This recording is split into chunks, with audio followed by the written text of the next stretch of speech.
Na nossa leitura aqui do Zaratustra, eu estou usando a tradução do Paulo César de Souza, que é pela Companhia das Letras, que ela é considerada academicamente a melhor tradução que tem, né? E eu estou usando online ela, mas eu tenho a minha versão física aqui, que é da Martin Claret. Só que essa tradução aqui, ela, ela não tem as notas de rodapé que nem o da Companhia das Letras tem. Isso faz toda a diferença. Por quê? Porque como o livro é uma tradução, então a gente não consegue traduzir de uma língua para outra perfeitamente, né? A gente precisa, às vezes, adotar algum critério para poder escolher qual é a palavra que a gente vai colocar ali. No caso desse da tradução da Martin Claret, não tem as notas de rodapé, e por isso que ele é considerado academicamente um livro fraco, mas de qualquer forma é uma tradução que você consegue conhecer a história de Zaratustra e as principais ideias que estão dentro do texto. Mas se você quiser ter a sensação de que você está se aproximando da, da forma melhor possível da versão original, então você tem que escolher uma tradução que, que tenha, que seja honesta, né? Que seja transparente em relação ao método que ela escolheu para poder fazer a tradução, que no caso da tradução da Companhia das Letras, esse método está explícito ali. E aí, o que, que isso tem a ver? Que, bom, para a gente que fala em português, a gente pode considerar que o livro do Zaratustra ele é inacessível para a gente. A gente nunca vai conseguir ler ele. Por quê? Porque ele está escrito em alemão.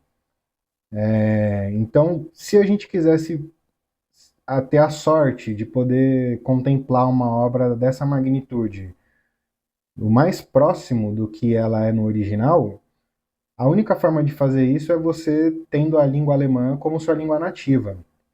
Porque ele é um livro poético e filosófico.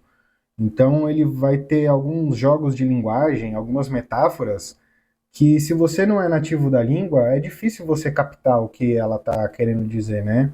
E como assim as metáforas? Sabe quando você vê um post na internet que a pessoa escreve alguma coisa e ela termina falando assim, isso não é sobre X, tipo, não é sobre sei lá o quê? Então, o fato dela ter que explicar que não é sobre isso indica que ela estava usando uma metáfora para falar de outra coisa.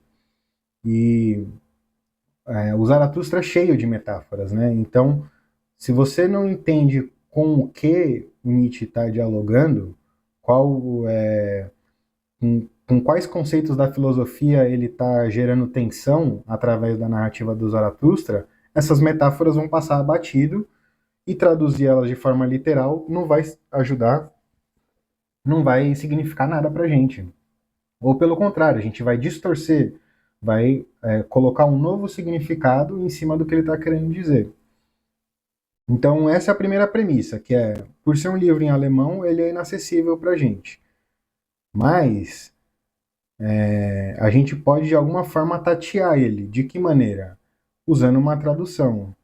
E qual que é a melhor tradução que a gente pode ter de um livro, de uma outra língua? Bom, sendo uma tradução de alguém que expõe os seus métodos que está usando para poder fazer essa tradução, ele já carrega um grau de credibilidade, então a gente pode apostar em cima do trabalho de outra pessoa. Então você pode confiar que o Paulo César de Souza fez uma boa tradução e, e que ela está próxima da linguagem original. Mas se você for muito criterioso e você não quiser delegar essa responsabilidade para outra pessoa, então cabe a você mesmo fazer a tradução do livro, né? Então, para a gente considerar que a gente está lendo Nietzsche na fonte, a melhor maneira seria pegar a obra original em alemão, um dicionário e ir traduzindo parágrafo por parágrafo, mas isso dá um trabalho gigantesco. Já é um livro difícil de ler traduzido, imagina fazer isso. Então, você vê que ele é um livro distante, assim, da questão da linguagem simples, principalmente para gente que fala em português. Então, não se deixe levar por uma necessidade de querer que o texto te indique respostas prontas ou que tenha um significado ali nítido e aparente, porque não é esse o objetivo principal da obra. Sendo um romance épico, a ideia é ele justamente gerar questionamentos, gerar movimentação, gerar reflexão.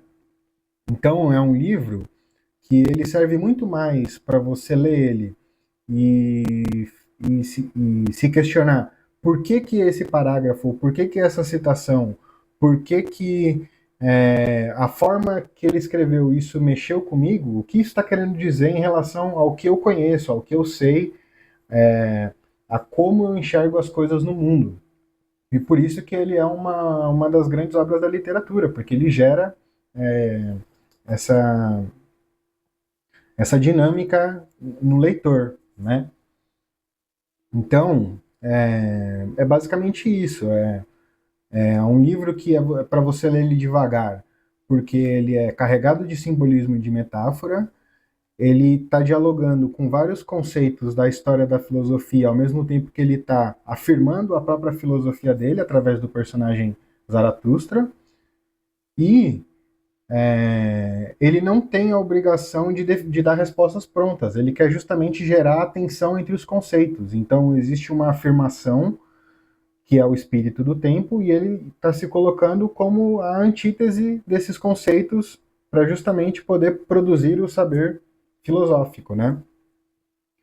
Então, é isso, é um livro para a gente ir degustando ele como se fosse um vinho e lendo um capítulo por semana. Se você é um leitor voraz, um capítulo por dia tá ótimo, porque ele é tão condensado que se você ler mais do que um capítulo, você vai estar perdendo a oportunidade de refletir sobre que impacto que aquela narrativa pode gerar em você, né? Então ele é um livro assim, que é para você ir contemplando ele, assim como vários outros, né?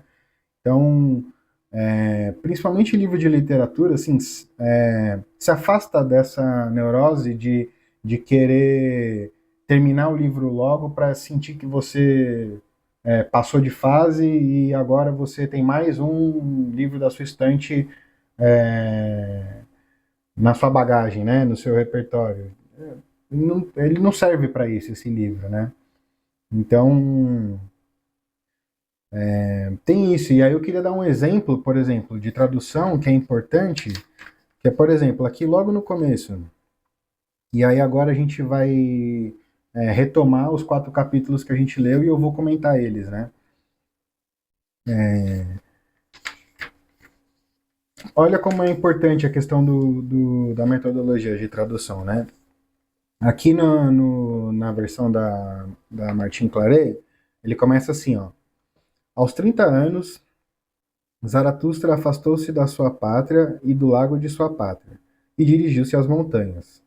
Durante 10 anos, gozou por lá de seu espírito e da sua solidão sem se cansar. Variaram, no entanto, os seus sentimentos, e em uma manhã, erguendo-se com a aurora, pôs-se em frente ao sol e falou-lhe da seguinte maneira. Então, esse é o primeiro parágrafo do livro. E ele coloca aqui, né, que depois que ele gozou do espírito sem se cansar, ele coloca assim: variaram, no entanto, os seus sentimentos. Na tradução da Companhia das Letras, ela é assim, ó. Olha essa sutil diferença que ela é importante se você domina os conceitos filosóficos. Aos 30 anos de idade, Zaratustra deixou sua pátria e o lago de sua pátria, e foi para as montanhas. Ali gozou de seu espírito e da sua solidão, e durante 10 anos não se cansou. Mas enfim seu coração mudou. E um dia se levantou com a aurora, foi para diante do sol e assim lhe falou. Então, na tradução da Companhia das Letras, ele usa assim: mas enfim seu coração mudou. Na tradução da Martin Claret, tá: variaram, no entanto, os seus sentimentos. De uma forma genérica, contextual, você consegue entender que eles estão falando da mesma coisa, né? Ele estava de um jeito e um belo dia, ele junto com a Aurora, o sentimento dele mudou, né? E aí a partir daí ele vai falar com o Sol. Mas do ponto de vista de conceito filosófico e simbolismo, essa sutil diferença ela tem um grande impacto. Por quê? Porque na tradução da Companhia das Letras, ele usa a palavra coração.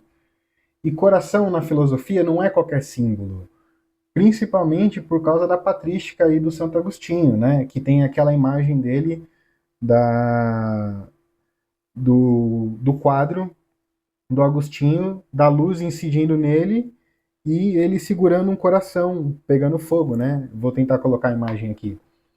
Então, a filosofia do Santo Agostinho, ela gira em torno do simbolismo do coração. Então, você, numa obra filosófica, você optar por usar o conceito coração ou não, faz toda a diferença. E aí, no texto original, como é que tá? Eu não sei.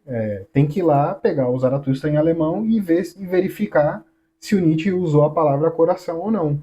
Se ele não usou a palavra se ele usou a palavra coração e na tradução da Martin Claret eles resolveram colocar seus sentimentos e não marcam uma nota de rodapé aqui do porquê que eles trocaram uma palavra do original para tentar melhorar ou facilitar a compreensão, então o significado do texto está sendo modificado.